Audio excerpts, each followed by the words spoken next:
आज है 8 नवंबर 2024 दिन शुक्रवार। Welcome back to clean news UP. चलिए देखते हैं उत्तर प्रदेश की 25 फटाफट बड़ी खबरों को। यूपी के 8 लाख कर्मचारी पेंशनर्स के खाते में इस महीने 4,000 से 14,000 रुपए तक भेजेगी योगी सरकार।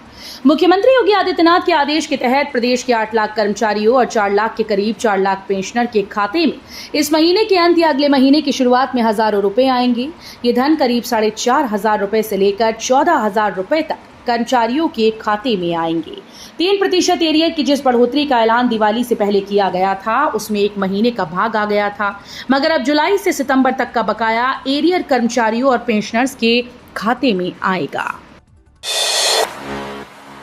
शिक्षक बनने के 3 रास्ते, डीएलएड, बीएड, आईटीईपी, 4 साल की ग्रेजुएशन के बाद 1 वर्षीय बीएड पर विचार। करियर काउंसलर आशीष आदर्श ने बताया कि विद्यालयों में टीचर बनने के लिए 3 रास्ते हैं। 10+2 के बाद 2 वर्षीय डीएलएड या diploma in elementary education course, 10+2 के बाद ही 4 वर्षीय आईटेप यानी इंटीग्रेटेड टीचर्स एजुकेशन प्रोग्राम और ग्रेजुएशन के बाद 2 वर्षीय बीएड पाठ्यक्रम। यहाँ एक बदलाव और होने की संभावना है। नई शिक्षा नीति के अंतर्गत ग्रेजुएशन ऑनर्स की अवधि 4 वर्ष हो गई है, जिसके बाद बीएड करने वाले छात्रों के लिए 1 वर्षीय बीएड पाठ्यक्रम प्रारंभ करने पर भी विचार हो रहा है। यूपी रोडवेज के 15 बस डिपो निजी कंपनीज के हवाले। उत्तर प्रदेश राज्य सड़क परिवहन निगम ने अपने 15 बस डिपो को निजी हाथों के हवाले कर दिया है। अब इन डिपो में बसेस की मरम्मत का कार्य प्राइवेट फर्म संभालेंगे। इन 15 बस डिपो में लखनऊ का अवध बस डिपो भी शामिल है। आपको बता दें कि परिवहन निगम की कार्यशालाओं की क्षमता बढ़ाने के उद्देश्य से 19 डिपो के वर्कशॉप को आउटसोर्सिंग के माध्यम से निविदा पर दिए जाने के लिए टेंडर किया गया था। यूपी में निकली आंगनवाड़ी वर्कर के पदों पर भर्ती, इन डेट से पहले करना होगा अप्लाई। उत्तर प्रदेश सरकार ने आंगनवाड़ी वर्कर के पदों पर भर्ती के लिए आवेदन आमंत्रित किए हैं। ये भर्ती महिला उम्मीदवारों के लिए एक बेहतरीन अवसर है जो 12वीं कक्षा तक पढ़ी लिखी हैं और उत्तर प्रदेश के विभिन्न जिलों से संबंधित हैं। कुछ जिलों में आवेदन की प्रक्रिया पहले ही पूरी हो चुकी है, जबकि अन्य जिलों में भी आवेदन की अंतिम डेट्स निर्धारित की गई हैं। यमुना प्राधिकरण में बड़ा निवेश। यमुना प्राधिकरण क्षेत्र में औद्योगिक विकास को नई गति मिलने जा रही है। प्राधिकरण ने एक बड़ा कदम उठाते हुए प्रतिष्ठित फॉर्चून इंडिया 500 कंपनी को भूमि आवंटित की है। ये निर्णय क्षेत्र में रोजगार सृजन और औद्योगिक विकास को बढ़ावा देने की दिशा में एक महत्वपूर्ण कदम माना जा रहा है। जानकारी के मुताबिक मेसर्स मिंडा कॉरपोरेशन को यमुना एक्सप्रेसवे औद्योगिक विकास प्राधिकरण के सेक्टर 24 में 88,638 वर्ग मीटर औद्योगिक भूमि आवंटित की गई है। यूपी में 100 करोड़ खर्च कर बनेगा राज्य का पहला ISBT bus stand. Uttar Pradesh में योगी सरकार ने वाराणसी में पुराने बस स्टैंड की जगह नया आईएसबीटी बस स्टैंड बनाने की योजना पर कवायद शुरू कर दी। इस बस टर्मिनल का निर्माण हो जाने पर बसेस के संचालन में किसी भी तरह की परेशानी का सामना नहीं करना पड़ेगा। यूपी शिक्षक भर्ती का प्रस्ताव शासन को भेजा, अब तक आरक्षण का मसला हल नहीं। उत्तर प्रदेश के शासकीय सहायता प्राप्त जूनियर हाई स्कूल में सहायक अध्यापक और प्रधानाध्यापकों के 1894 पदों पर भर्ती का प्रस्ताव शिक्षा निदेशालय ने शासन को भेज दिया है। हालांकि आरक्षण का मसला अब तक हल नहीं हो सका। शासनादेश में विद्यमान व्यवस्था यानी जिले स्तर पर आरक्षण लागू करने की बात कही गई, जबकि प्रबंधक ने स्कूल स्तर पर आरक्षण मानते हुए पदों को भेजा है। यूपी में बिजली के स्मार्ट मीटर जांच में फेल पाए गए, ये खामियां आई सामने। उत्तर प्रदेश पावर कॉर्पोरेशन की उच्च स्तरीय टीम की जांच में प्रदेश में विभिन्न कंपनीज के द्वारा लगाए जा रहे बिजली के स्मार्ट प्रीपेड मीटर में कई खामियां सामने आई। इस मामले में कॉर्पोरेशन के निदेशक कमर्शियल निधि कुमार नारंग ने तत्काल मीटर निर्माता कंपनीज के सीईओ को नोटिस भेजते हुए इन कमियों को मीटर से दूर करने को कहा। यूपी में भाजपा ने घोषित किया 98 चुनाव अधिकारी, इन्हें दी गई जिम्मेदारी। भाजपा ने यूपी में संगठन चुनाव की गतिविधियों की गति बढ़ा दी है। खासी मशक्कत के बाद बहुप्रतीक्षित जिला चुनाव अधिकारियों की सूची पार्टी ने देर रात जारी कर दी। पूर्व केंद्रीय मंत्री और प्रदेश चुनाव अधिकारी डॉक्टर महेंद्र नाथ पांडे द्वारा प्रदेश के 98 संगठनात्मक जिलों में चुनाव अधिकारियों की तैनाती संबंधी सूची जारी की गई। राहुल गांधी बोले, रायबरेली में एक भी दलित ओबीसी अफसर नहीं, योगी के मंत्री का पलटवार। कांग्रेस नेता और लोकसभा में विपक्ष के नेता राहुल गांधी अपने संसदीय क्षेत्र रायबरेली में आयोजित अफसरों की बैठक में शामिल हुए। बैठक के बाद राहुल नागपुर पहुंचे तो अफसरों की जाति को लेकर ऐसी बातें कह दी जिसे लेकर विवाद खड़ा हो गया। राहुल गांधी ने नागपुर में कहा कि रायबरेली की बैठक में मुझे एक भी दलित और ओबीसी अफसर दिखाई नहीं दिया। बैठक में योगी सरकार के मंत्री और रायबरेली में राहुल गांधी के खिलाफ भाजपा के प्रत्याशी रहे दिनेश प्रताप सिंह भी मौजूद थे। उन्होंने राहुल गांधी के बयान पर पलटवार किया। उन्होंने राहुल गांधी पर झूठ बोलने का आरोप लगाया। यूपी के जिले में 86,000 किसानों की बनेगी फैमिली आईडी। यूपी के बदायूं में प्रधानमंत्री किसान सम्मान निधि पाने वाले 86,000 किसानों की फैमिली आईडी नहीं बनी। इन किसानों का डेटा कृषि निदेशालय से डीडी कृषि कार्यालय के लिए मिल गया है। निदेशालय से दिए गए निर्देश के क्रम में जो किसान रह गए उन सभी की फैमिली आईडी जल्द तैयार कराई जाएगी। यूपी के इस जिले में 8 नवंबर को बंद रहेंगे प्राइमरी और परिषदीय स्कूल।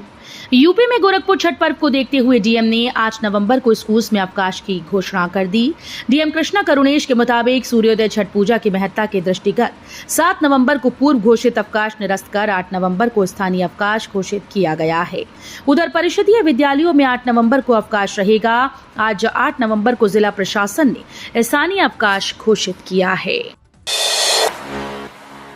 मेडिकल की पढ़ाई हिंदी में एमपी के 30% स्टूडेंट ने चुना हिंदी मीडियम में एमबीबीएस का ऑप्शन।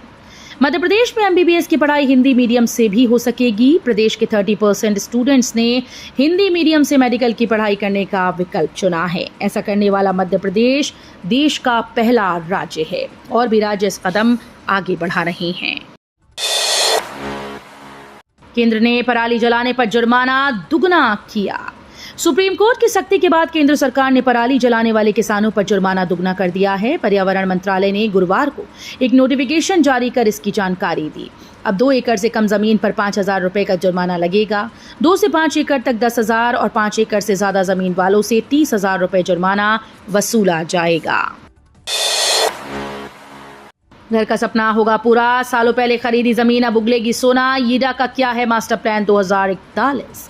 मास्टर प्लान की सीमा को लांघकर 1 दशक पहले खरीदी गई जमीन पर यमुना प्राधिकरण अब सेक्टर विकसित करेगा। करोड़ों रुपए की जमीन प्राधिकरण के लिए सोना उगलेगी। अभी तक ये जमीन किसानों के कब्जे में है, लेकिन मास्टर प्लान 2041 में शामिल होने के बाद सेक्टर्स के विकास का रास्ता साफ हो गया। अभी ये जमीन टुकड़ों में अलग अलग जगह बची है। इस पर सेक्टर विकसित करने के लिए प्राधिकरण को शेष जमीन क्रय करनी होगी। क्यूएस एशिया रैंकिंग यूपी के 6 राज्य विश्वविद्यालय शामिल। दुनिया के सबसे प्रतिष्ठित क्यूएस ने एशियाई देशों के उच्च शिक्षण संस्थानों की रैंकिंग जारी कर दी। इसमें गोरखपुर के डीडीयू और एमएमएमयूटी स्थान बनाने में सफल रहे। डीडीयू ने लगातार दूसरी बार न सिर्फ जगह बनाई बल्कि अपनी रैंकिंग में सुधार भी किया। डीडीयू को दक्षिण एशियाई देशों में 240वां और एमएमएमयूटी को 292वां स्थान मिला। बटेंगे तो सिलेंडर 1200 में मिलेगा। लखनऊ में सपा कार्यालय के बाहर लगा एक और पोस्टर। यूपी में योगी के बयान बचेंगे तो कचेंगे को लेकर लगातार पोस्टरवार जारी है। लखनऊ में गुरुवार को समाजवादी पार्टी कार्यालय के बाहर एक और पोस्टर लगाया गया है। इस पोस्टर में कांग्रेस नेता और रायबरेली सांसद राहुल गांधी व सपा प्रमुख अखिलेश यादव की फोटो लगी है। इसमें लिखा है कि अगर बचेंगे तो एक सिलेंडर 1200 रुपए में मिलेगा और एक रहेंगे तो 400 रुपए में। जेवर एयरपोर्ट के लिए टप्पल में ली जाएगी 1500 हेक्टेयर जमीन। यीडा ने भेजा अधिग्रहण का प्रस्ताव। अलीगढ़ वासियों के लिए अच्छी खबर है। दरअसल नोएडा इंटरनेशनल एयरपोर्ट का दायरा अब टप्पल तक फैलेगा। जेवर एयरपोर्ट के लिए टप्पल में 1500 हेक्टेयर जमीन ली जाएगी। बीते दिनों नोएडा मास्टर प्लान 2041 को शासन के द्वारा स्वीकृति दी जा चुकी है, जिसमें यीडा के एविएशन हब का विस्तार अलीगढ़ जिले की सीमा तक किया गया। संगठन चुनाव के लिए भाजपा ने किया ऐलान। 15 से 20 नवंबर के बीच होगा बूथ इलेक्शन, बदले जाएंगे जिलाध्यक्ष। उत्तर प्रदेश में संगठन चुनाव के लिए भाजपा ने तैयारियां शुरू कर दी हैं। लोकसभा चुनाव के बाद भाजपा ने पहले सदस्यता अभियान चलाया। इसके बाद अब उत्तर प्रदेश में संगठनात्मक चुनाव का ऐलान कर दिया। मिली जानकारी के अनुसार भाजपा ने 98 संगठनात्मक जिलों के चुनाव अधिकारियों को तय कर दिया है। गरीब बच्चों के लिए स्कूल्स में प्रवेश का मौका इस तरह कर सकते हैं अप्लाई। उत्तर प्रदेश में गरीब बच्चों की पढ़ाई के लिए प्रदेश सरकार प्रयासरत है। इसको लेकर कई कदम भी उठाए जा रहे हैं। राइट टू एजुकेशन के तहत पिछले 2 सत्रों में 1.14 लाख बच्चों की अलग अलग स्कूल्स में दाखिला दिलाया गया। इसमें आने वाले 436 करोड़ के खर्च का वहन सरकार की तरफ से किया गया। वर्तमान की अगर बात करें तो करीब 5 लाख बच्चे निजी स्कूल में शिक्षा ले रहे हैं। राम मंदिर के प्रथम तल पर लगे कमजोर पत्थर निकाले जाएंगे, मोटाई व गुणवत्ता पाई गई कम। रामनगरी अयोध्या स्थित राम मंदिर के प्रथम तल पर कुछ ऐसे पत्थर लग गए हैं जिनकी मोटाई कम है, गुणवत्ता भी ठीक नहीं। बताया जा रहा है कि ये पुराने पत्थर हैं। अब इन पत्थरों को निकालकर इनके स्थान पर मकराना के पत्थर लगाए जाएंगे। ये निर्णय राम मंदिर निर्माण समिति की बैठक के पहले दिन लिया गया। समिति के अध्यक्ष नृपेंद्र मिश्र ने इसका खुलासा किया। सनातन और संतों के काम में आने वाली बाधाओं को डंडा लेकर दूर करेंगे संघ के स्वयंसेवक। राष्ट्रीय स्वयंसेवक संघ प्रमुख मोहन भागवत ने कहा कि सनातन और संतों के काम में आने वाली बाधाओं को संघ के स्वयंसेवक डंडा लेकर दूर करेंगे। संघ प्रमुख ने चित्रकूट के हनुमान मंदिर परिसर में आयोजित युग तुलसी पंडित राम किंकर उपाध्याय के जन्म शताब्दी कार्यक्रम को संबोधित करते हुए कहा, कुछ लोग उभरते भारत को दबाने की कोशिश कर रहे हैं। ये सत्य भारत है जो कभी दबता नहीं। यह हर संकट से उबर कर आगे बढ़ता रहेगा। मैक्सिको की बेकरी कंपनी ने बागपत में खरीदी 100 बीघा जमीन, 550 करोड़ रुपए का करेगी इन्वेस्टमेंट। मैक्सिको की विश्व प्रसिद्ध बेकरी कंपनी की भारतीय इकाई bimbo bakery India private limited की फैक्ट्री बागपत में डोला गांव में स्थापित होगी। इसके लिए कंपनी ने डोला गांव के 17 किसानों की 100 बीघा जमीन खरीदी। कंपनी ने 71 करोड़ रुपए में खरीदी गई जमीन का बैनामा अपने नाम कराया। मुख्यमंत्री योगी आदित्यनाथ की सुरक्षा में नहीं होनी चाहिए कोई चूक। उत्तर प्रदेश के मुख्यमंत्री योगी आदित्यनाथ के 9 नवंबर को नगर आगमन की तैयारियों को लेकर पुलिस आयुक्त कानपुर नगर अखिल कुमार ने दर्शनपुरवा स्थित सेंट्रल पार्क और हेलीपैड एवं सुरक्षा व्यवस्था को बारीकी से परखा। उन्होंने अपने मातहतों को आवश्यक दिशा निर्देश देते हुए कहा कि सुरक्षा में कोई चूक नहीं होनी चाहिए। अपर पुलिस आयुक्त कानून और व्यवस्था हरीश चंद्र ने बताया कि 9 नवंबर को फजलगंज क्षेत्र के दर्शनपुरवा मोहल्ले में स्थित सेंट्रल पार्क में मुख्यमंत्री योगी आदित्यनाथ आ रहे हैं।